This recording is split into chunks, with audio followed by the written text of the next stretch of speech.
வாங்க. நீங்க அந்த பக்கம் பிழிங்க, நான் இந்த பக்கம் பிழிறேன். அமுக்குங்க நல்லா.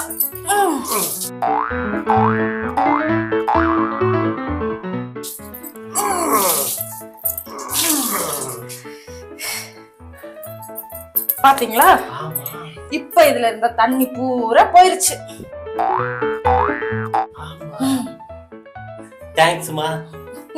பரவாயில்ல சார், நெக்ஸ்ட் டைம் கண்டிப்பா கூப்பிடுங்க. பூச்சப்பட்டு கூப்பிடாம இருந்துடாதீங்க. நான் வர்றேன். என்னங்க உங்களுக்கு இங்க என்ன வேலை? நான் போற இடமெல்லாம் பின்னாடியே வர வேண்டியது. தள்ளுங்க.